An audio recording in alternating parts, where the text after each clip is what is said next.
might be seeing my face, you might not be seeing my face. But as you are hearing this message, the only thing you can do is to share. You are not there to protest. You are not among the people that we are killed. You are not among the people that they are still killing now. What can you do? The only thing you can do is to share this message and stand on your ground wherever you are. Pack a sand in your hand and speak a word. Let us call the forces. Let us call the deities. Wherever you are watching me from, pack a sand from there. Share this message as you are looking at me, as you are hearing my voice, as you are saying, he said to this prayer, Porajana Kagedia, to speak a word.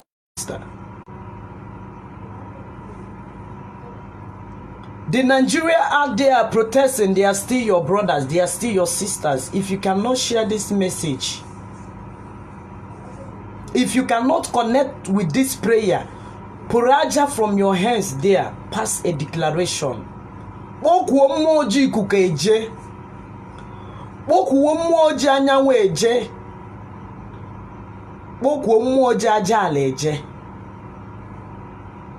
Sifari gote jebeje zobanda na-egbu egbu. Bowa aha alusi obodo gi. It is not all about pastors, bishop, that the GO, this and this. It is not all about Ezedibie. Dibie ke na-ewu, dibie ke ana-anu afaya. This is the time for you to stand up. Anana fagina Jamaica, anana fagina Owanine. This is the time for you to pray. This is the time for you to commit our people out there protesting. If you are not there, this is the only thing you can do. In efe Jesus Christ, in efe Virgin Maria, in efe Mary, in efe deities, in efe alose. Are you a traditionalist? Are you a Christian? Whatever you are worshiping, whatever you believe in,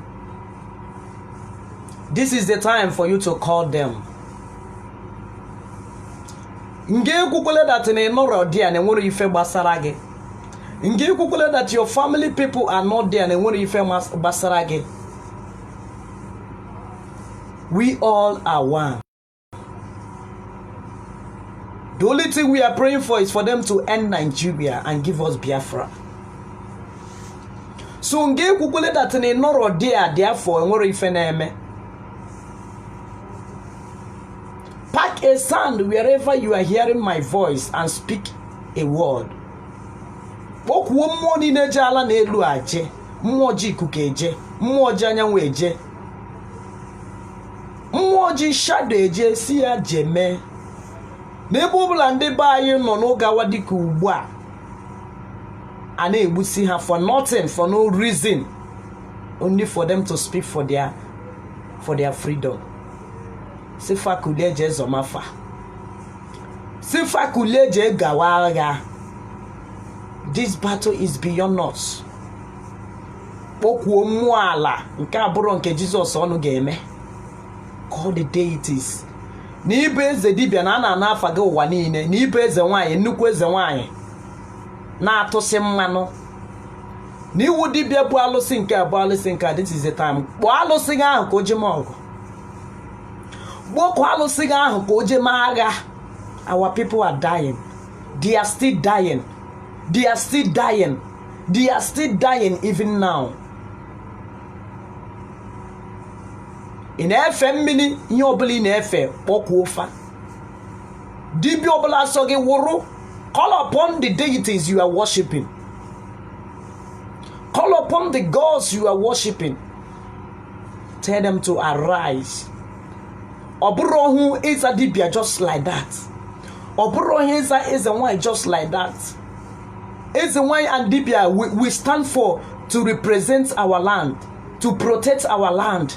The time have risen, the time have come for you to call upon those deities. People are dying as I'm talking to you. They are dying. They don't have toll gates. They are dying. They are shooting here and there.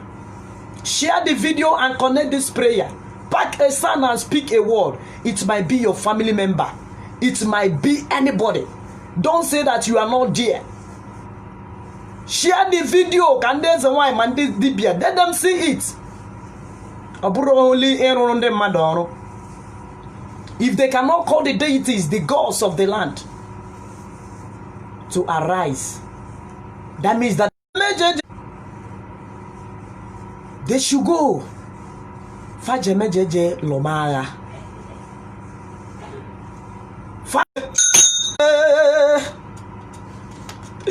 Hello, somebody nekulenu.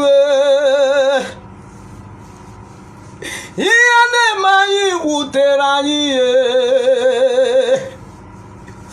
Umunayi na muzikwa nunu. Umunayi na muzikwa nunu. Alusijo wa etekule. Iyanu kurubu ni ene meta. Alusibo ni nekule. Alusijimire etekule. Alusijo wa etekule nue. Akoni bajala kule. Una fulu munu na muzie. Una fulu munu na muzie. Asimuna fulu munu na muzie. Alusi abadan nine kule. Alusi jimine ejekule. Awala Atimuna bia bawala lube. Atimuna bia bawala bo. Alusini lebigo kule. Mmiri mo bia bawala bo. Nala bia bawala mo. Anama jukwa juju wenyunu Iyane mayi odi onu mae Alusime mbili kule Alusaba donile kule Asima kode biko kule Asimu mulula uzine Ulukulenu zabanu fae Ulukulenu zabanu fae Iyane madi unumale Aburu nadi unumodi ayimale Aburu nandi na wudi unumale Adi unumodi ayimale Asimu mumadu na wuzi kwa lule Owe koye yiga bakurudo Mama mime mirikule Asimu mbe wuzi kwa lule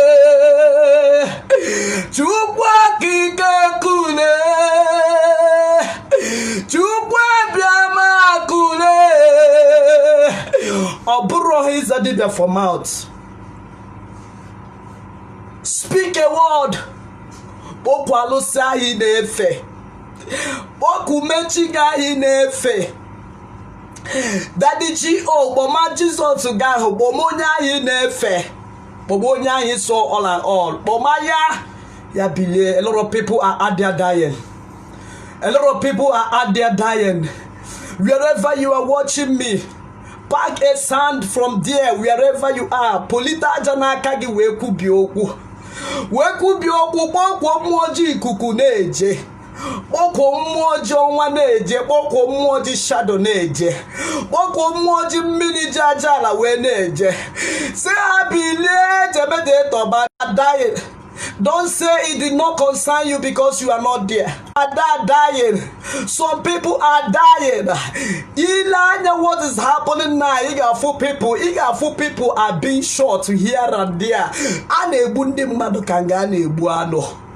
Polita janaka gi kwubioku suchukwu okike fajeme na ọ bụrụ na ọ bụ uche fa na Nigeria ga-ala ka ọla ma Biafra bịara anyị na ọ bụ ife anyị na-ekpe ekpere ka Nigeria wee mechie ya ya dị ekpe ekpere ensas ihe na-ekpe mechie maka na enweruri Nigeria bara anyị. Nigeria are the one killing their people. They are the one killing their citizens. There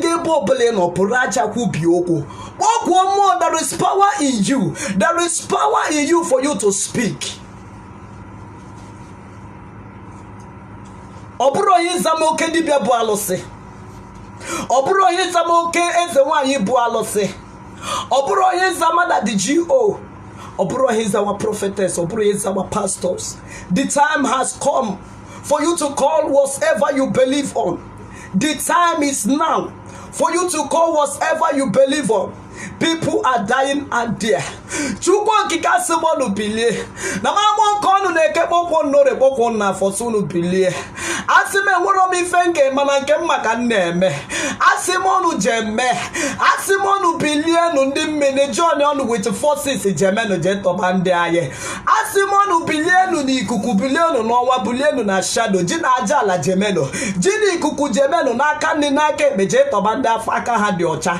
Jemenu jezo fa obundi na-eme protest ebe obula fa no ai so no jemeni je ekpuchie fa asi no bere egbu ha ga-egbu onwe fa no wi fa na-ekwu n'ụbọchị nke taa akpọkọ mo na alụsị ji mmiri eje ndị ete obi mu ka m na-akpọ sunu rigote akpọkọ m ndị mmiri sunu rigote na-eke n'ori na afọ na ma akpọkọ aka odi bacha ala si gị rigote jeme na agha n'aka nni n'aka ekpe akpọkọ m mmụọ ọjọọ nwa eje akpọkọ m mmụọ ọjọọ ikuku eje ka nna so nu jemeno na obi fa ikwukwure no ka a na-eme na unu kwuru ya n'obi ife na-emenụ mana anyị sọ nụ biko doo unu ekwele ka ụmụnna anyị nwụfuchie n'ụzọ unu ekwele ka ụmụnna anyị nwụfuchie mana ndị bịara igbu ha ka egbuwe fa ọ bịara egbu ha ga-egbu onwe ha n'ọwa ife anyị na-ekpe ekpere ọ bụ ndị ji egbe ọ bụ ndị ji mma wee na-abịa ka o gbuo ndị bịara protest for justice anyị na-asọ bịara egbu ha gbuo onwe ha n'ọwa ife anyị na-ekwu na-eke n'orie na afọ ndị ichie ka anyị na-akpọ ndị ọzọ ka anyị na-akpọ ndị egede ka anyị na-akpọ anyị sọ nụ rigote na-eke n'orie na afọ na nkwọ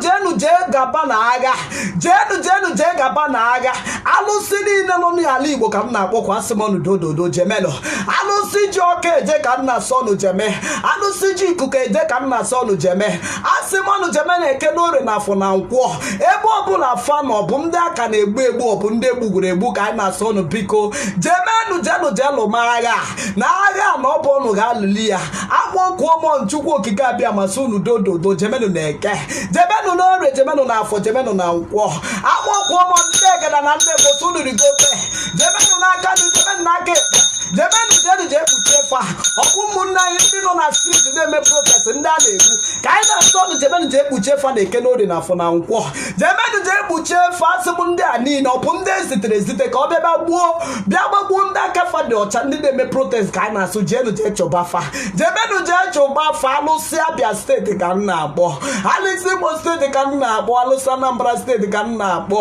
na m akpọ okwu ọnụ alụsị Ebonyi steeti sunu kulie alụsị nọ n'obodo dị iche iche ka m na-asọ na alụsị Enugu steeti kulienu n'ike jemenu jebenu jee gaba na agha jebenu jee kpuchi ụmụnne anyị ndị nọ na streeti jebenu jee kpuchi ụmụnne anyị ndị jega for justice jebenu na streeti jee kpuchi ụmụnna ndị jega ka for freedom ka anyị na-asọ na jemeni je kpuchie fa na eke kpuchie fa n'ode kpuchie ha na nkwọ n'afa Chukwu okike na ndị mbụ na anyị na-ekwu okwu n'ụbọchị nke taa na ụtọ anyị kwuru ụtọ anyị ka ọ ga-adị na m ekwu ubi okwu na-akpọlite forces niile nọ na Nigeria, forces niile nọ na Igbo land, forces niile nọ na Biafra land ka anyị na-ekwu okwu sunu bilie jeme na agha nyere anyị na ya aka nke anyị ga-eme ka anyị ga-eme mana nke unu ga-eme ka unu ga-emekwa na ya ekwu ubi okwu sunu n'aka ndị n'aka ekpe jee zụkwanụ ndị be anyị jee kpuchie fa na ọ bụkwanụ freedom ka anyị na-achọ na ife anyị na-ekwu nye anyị Biafra na ọ bụrụ mmegbu ka anyị bịara imegbu na ọ bụkwa Biafra ka anyị na-achọ na eke n'ori na afọ na nkwọ Chukwu okike ekele gị ndị mbụ na ndị egede biko dododo unu ekwu ewere ka ndị aka fa dị ọcha ka blood fa na-achị ya mana jemenu jenu chụba ndị a niile na-achọ igbu ndị afọ aka ha dị ọcha ndị a niile na-achọ igbu ndị kwugbu okwu Biafra ndị na-achọ ọchịchọ dị mma ke Naijiria asị m njem nje chụbafa chụbafa na eke chụba ha n'ori na afọ na nkwọ n'afa Chukwu okike na ndị mbụ ise